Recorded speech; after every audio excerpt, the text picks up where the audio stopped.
Welcome to the Shema Podcast, the podcast for the perplexed, where Torah insights intertwined through personal stories as well as interviews with leading Torah scholars demonstrate the empowering qualities of Torah and mitzvot. For more great Torah learning through Torch, the Torah Outreach Center of Houston, go to torchweb.org. Now to the show. Welcome back to the Shema Podcast. I have an amazing episode in store for you listeners, and something I've been wanting to do for quite some time. The topic of this episode that I had a lot of interest in speaking about was something that would demystify growing up and living in a Torah-observant community. I know that I knew nothing prior to meeting the Wolbes for the first time and coming into a community, and I was trying to think, who should I bring on this show? And I was thinking about something. We're also taught from Torah that when, just like our Father brings us into this world, Olam Hazeh, we also, if we're fortunate, have someone, a rabbi, that will become our spiritual father to bring us into Olam Haba. And so who is my spiritual father? Well, it's Rabbi Yehoshua Wolbe. He is the one that took the most care, most time, and dedication to helping me go from a very secular Jew, knowing absolutely nothing, to now living in a Jewish community. I'm still learning, but he's been there guiding me along the way. And that means if Rabbi Yehoshua Wolbe is my spiritual father, then I have two brothers. And so I asked them to come on, his two oldest sons, Akiva Wolbe and Yehoshua Wolbe. Now, chronologically speaking, I have a few years on them, but spiritually speaking, they're my older brothers. So welcome, my big bros, Akiva and Yehoshua Wolbe. Thank you for being on the show. So to start with, I'm going to ask each of them to tell a little bit about themselves. So we'll start with the elder in the room, Akiva. Akiva, tell us a little bit about yourself, your age, what grade you're in, your favorite subjects in school, your outside interests. Go ahead and let the audience know who you are. My name is Akiva Wolbe. I was born in Jerusalem. I'm 12 years old in 7th grade. I go to YTE, the school in my community. My father is Rabbi Yaakov Wolbe. My arguably probably top subject in school is Limudei Kodesh. All Jewish, like teaching about God, Torah, and all those things. And outside of school, I don't know, sports. What's your favorite sport? Football or baseball? Now I'd like to bring up Yehoshua Wolbe. Yehoshua, please tell us a little bit about yourself as well. Hello, my name is Yehoshua Wolbe. I am 11 years old. I am in 6th grade in same school as my brother, Yeshiva Torah Emet, otherwise known as YTE. I was also born in Jerusalem. One of my favorite subjects, probably like Limudei Kodesh, science, and my other ambitions are sports, and I also like presidents. Yes, I know you guys are both history buffs because whenever I come out to your house, you're always quizzing me, and I don't know any of the answers. You read a lot of books on the subject? There's one main book that I use, Kids Encyclopedia on Presidents. There must be a bunch of them out there, but I have one that I think is good. So I'll let the audience know whenever I'm out at the Wolbe home, I get quizzed all the time. I don't know any of the answers. Or there was a guest over there the other day who was quizzing Yehoshua on various topics, and you were just killing everyone. I didn't know any of the answers to the questions he was asking, which is quite impressive. That's what happens. Books teach you stuff. That's right. So let's start with the following question I have. So, what I used to refer to my childhood as when I was growing up. But now, having a life centered around Torah, I realize I'm always going to be growing up. God willing, that's what I want to do, is constantly be growing. Part of growing up and part of learning is you make mistakes. Fortunately, I've had Rabbi Wolbe to provide me a lot of guidance over the years. I believe I have a close enough relationship with him now that he is okay letting me know when I'm on the wrong path. Because quite often, as I've been learning, I didn't even know if I was doing something wrong. And that's part of learning, is making mistakes and learning from them. I heard something early on. You guys may have heard this, but it was giving an example that if you had a father who had two young children, and the father told them as they became old enough to touch the stove, he warned them, do not touch the stove when it's on, because it's hot and it will burn you.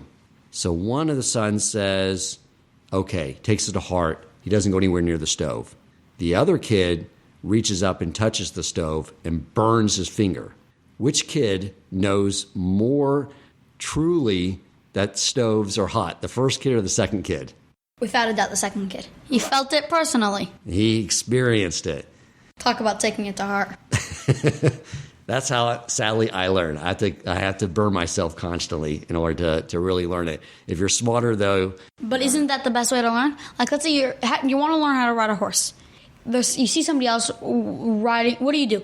Either you sit on the fence watching a person ride the horse and see their mistakes, or you just get on the horse.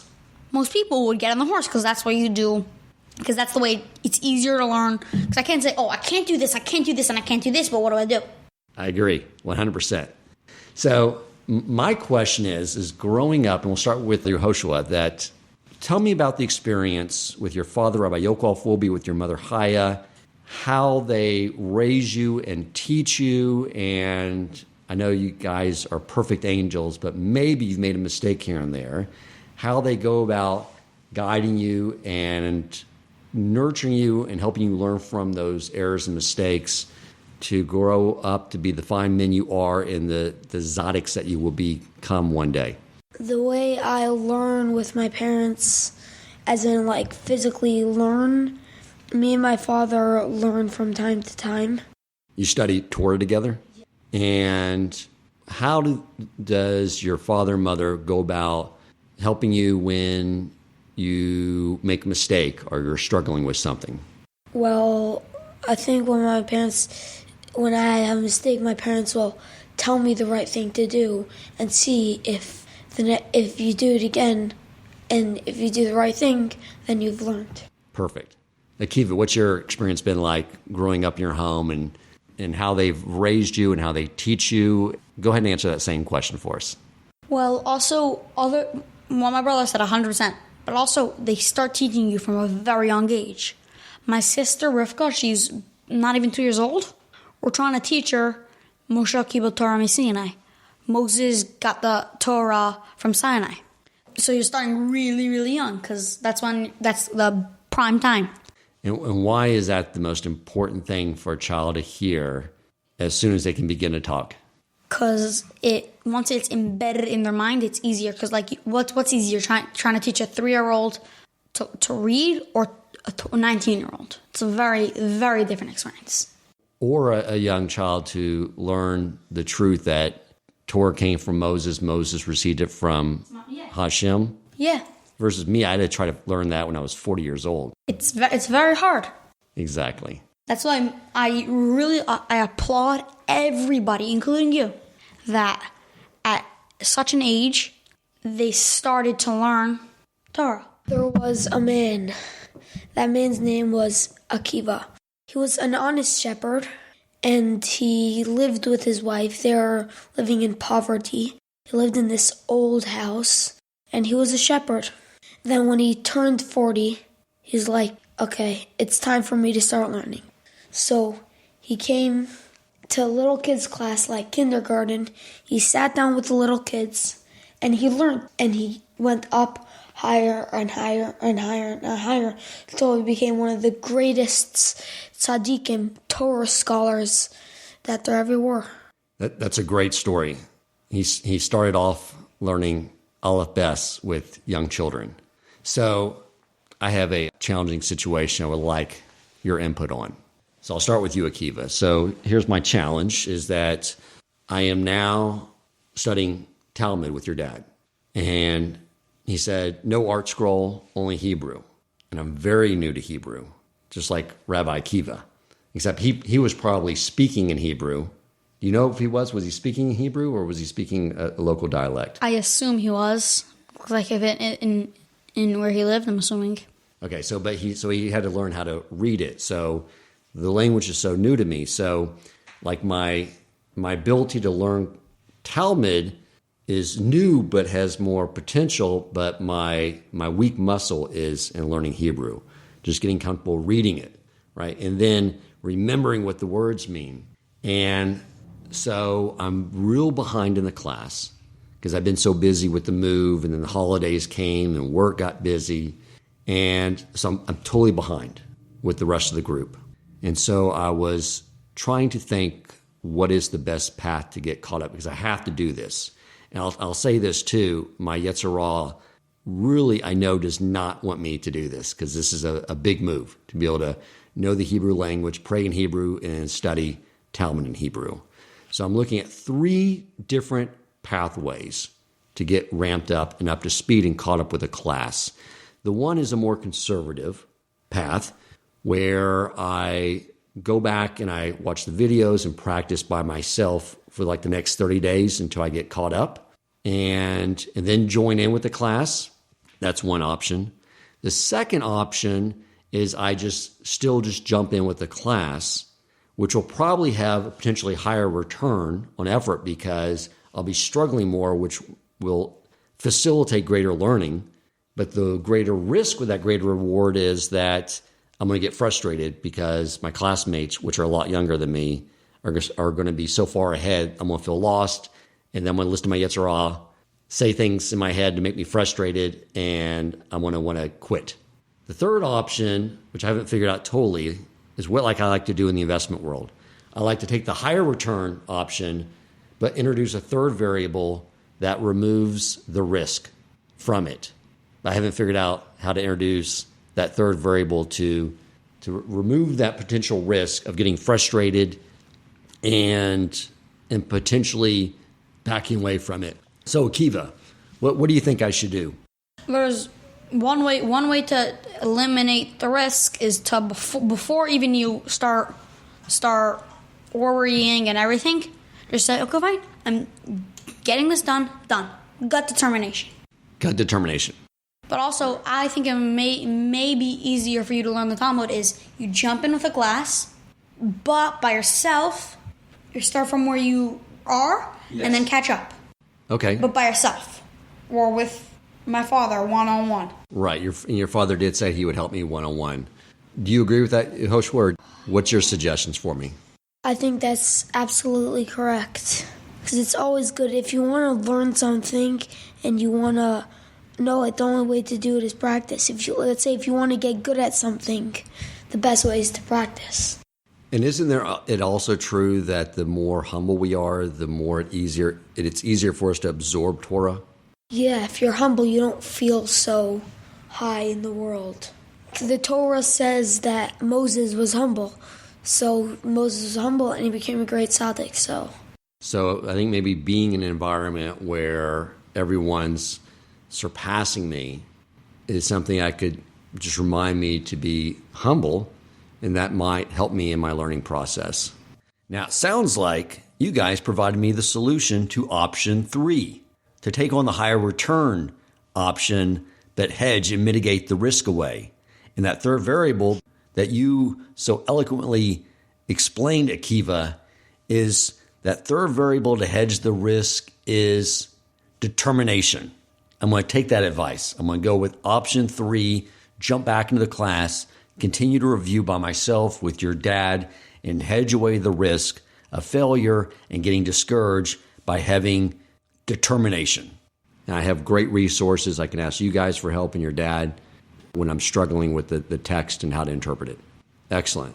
So what's great about having 2 big bros to help you out. Tell me about just life in an observant community. Maybe let's talk about Shabbos, like from an early age, what it was like and what it meant to you all the way to the present. Well, now what I usually do, in Houston there are 3 different shuls, synagogues. One, there's Young Israel, and then there's Beth Rambam, which is Sephardic, and then there's Haimish.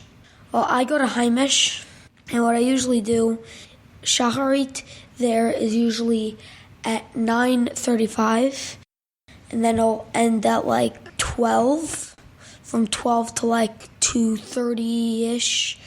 Then I'll probably be finished the Su'udah, the meal, and then at like around 5 to 6:30, I would learn with my father, and then from like 6:30 to whenever Ma'ariv is at Heimish, I'll learn with my friends at Young Israel. Wow, that's a lot of learning. Tell me about your experience in the present Akiva, and then I want you guys to come back and sort of talk about what it's like when you're younger and what that's like experiencing Shabbos at those various ages. For me, I find it a lot harder than my brother to learn for like 4 or 5 hours straight. It's very hard for me to concentrate to do that much. So usually I go to Shachris at 9:35 at Heimish. When it's over roughly 12 o'clock, I would go to my house, have the meal till roughly 2 to 2:30. At 2:30, I would usually go to a friend with my friends. Could be almost anything. And then at Mincha Ma'ariv time, I would go to Heimish. Then when Ma'ariv's over, make Havdalah, and then Shabbos would be over. So tell me about what it was like just sort of growing up as a young kid, like your earliest memories when Shabbos would arrive and the feeling that you would get in the home and what the experience was like. With Shabbos candles like lit on Friday night, the house would feel like warm, cozy, homey. But as a young child, you don't really stay up till at night.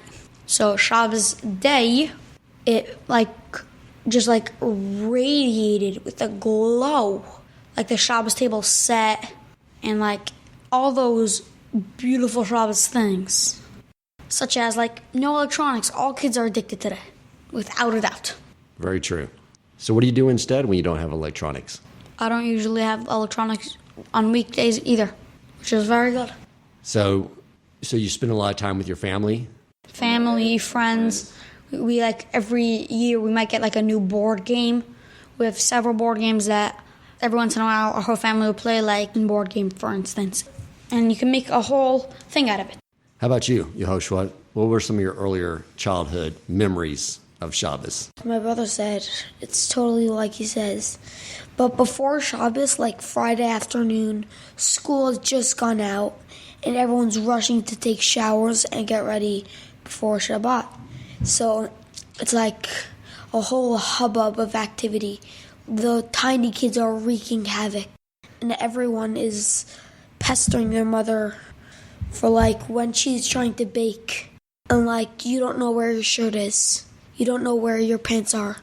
What do you do? What do you do? The whole house is a mess. It's like going through the dishwasher. It goes in dirty and it comes out clean.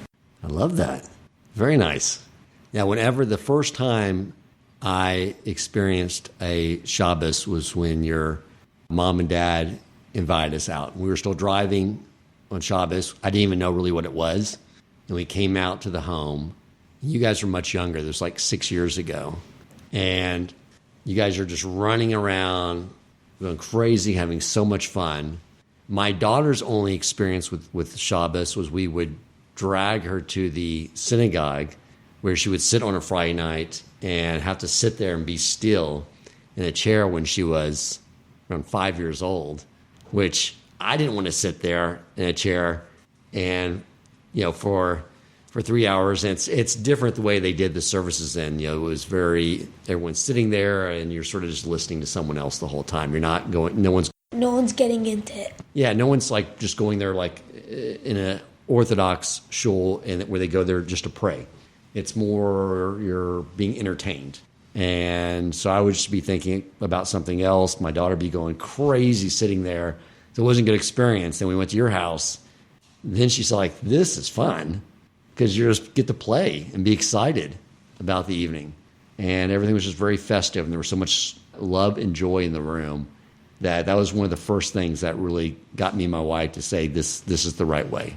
the holidays and the times throughout the year and what those experiences are like for you. And maybe start with what we just came through. Start with your experience over Simchas Torah was just this last Sunday. Well, before Simchas Torah, there's Sukkos. And in Sukkos, you sit in the sukkah. So there's a lot of fun into building the sukkah. When you just run around and try to help build the sukkah. In Simchas Torah, a lot of people come in, usually due to the pandemic that is going around. People come in from the northern states and come back down to Houston to their relatives. And there's a lot of new people, a lot of action, and a lot of fun. And on Simchas Torah, for the kids, a lot of candy. I saw that. It was a lot of kids being thrown up in the air, a lot of candy being thrown around, a lot of dancing. Akiva grabbed me several times and brought me into the crowd to dance, to jump up and down with joy for having Torah in our life. Yeah, what can you share, Akiva, about your experiences enjoying the various holidays throughout the year? As my brother said before, right before Simchas Torah, there was a Sukkot, and on Sukkot we build a sukkah. The sukkah is a temporary housing. Often you sleep there, you eat your meals there. Whenever you eat mizonot, or bread, you have to say a certain bracha, an extra bracha that you only have to say for only on Sukkot. That was a really fun and eventful time because you only do this once a year. Next year I'm gonna have to do it because I'm gonna be 13 years old. I'm gonna be a bar mitzvah bachar. Oh, next year. Excellent. This is my last time as a minor saying this bracha. So it's just very fun. And by Haimish, every Friday night they sing, they dance. On Simchas Torah, the place is seven heaven. The place is berserk. Candy, kids, people, dancing, singing, and everything together. And the Sifrei Torah, different Sefer Torahs, there was 3 of them going around by Haimish, holding them, singing with them, throwing kids up, as you said before. And the place was just lit. Yeah, it was an amazing experience. I came home to visit with my wife for a little bit, and I walked outside, and I could hear everyone from my backyard singing that one song over and over again. And then I went over there, and I came back later on, and at 5 o'clock, I went outside with my wife, and I was like, they're still singing the song. I can't believe it. How can they keep going? And she said, I don't hear anything. It's you don't hear that. I can hear the song. I was humming it back to her, and she's like, Dan, I don't hear anything. I was like, I can't believe you can't hear that. I'm going to go over there and check it out. I go over there. The building's empty. I just had heard it for so long. It was that song was in my head for next day, just playing over and over again. How many siblings do you guys have? And then Miriam, my sister, who is 9. And then Shlomo, my brother, who just turned 7. His birthday was a few days ago. And then there's Yitzi, who's 4. And then there's baby Rivka, who's 1.5. So what's it like growing up in a big family with lots of siblings? Is there a fun element to having so much family around you all the time? Sometimes. Sometimes? It really depends. Me and Akiva were either best friends or enemies. What's your take on that, on being having a big family? There's nothing bad about it. If you ask me, I'm on the top of the food chain. There's nothing bad about it if you ask me. It's got to be fun to have a lot of excitement in the house. Yes. If the house is bustling, if the house is moving, it's you just like it. It's just something you can't put into words, but it's just easily liked. Yeah, there's a lot of energy there. I know when we were all the way up in Kingwood doing Shabbos by ourselves, I didn't mind because I would just study a lot. But sometimes it would get hard to sit there and study all day because I'm not like your brother either. I need a break. And my daughter was just, she's the only child. And so that's one of the things we were looking forward to moving here was just to be around people and see other people getting joy out of Shabbos and all the different holidays coming up. It makes the world of difference.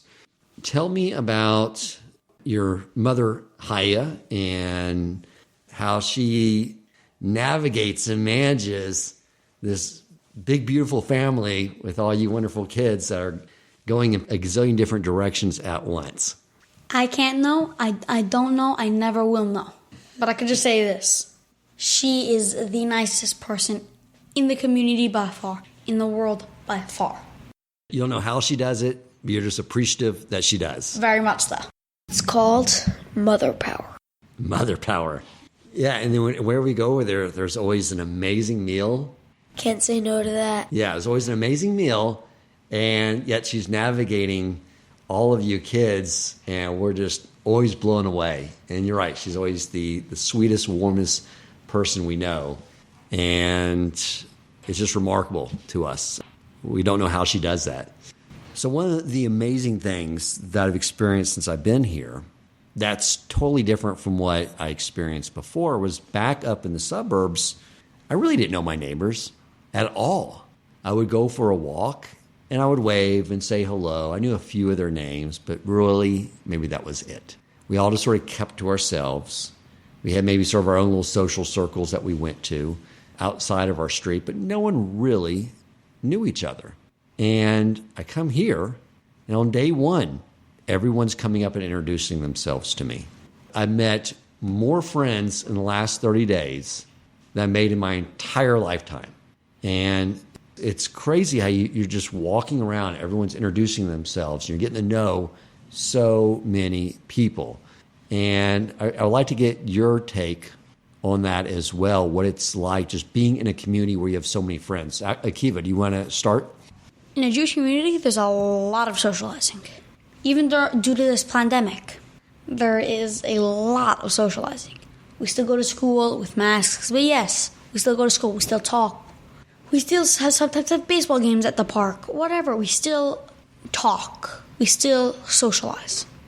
And in a non-Jewish community, how do they socialize? The one answer to that is media. They have their phones and they text people. And they go on Twitter and that kind of stuff. Otherwise, they don't. How do they socialize? You're right. They sort of form communities on the internet.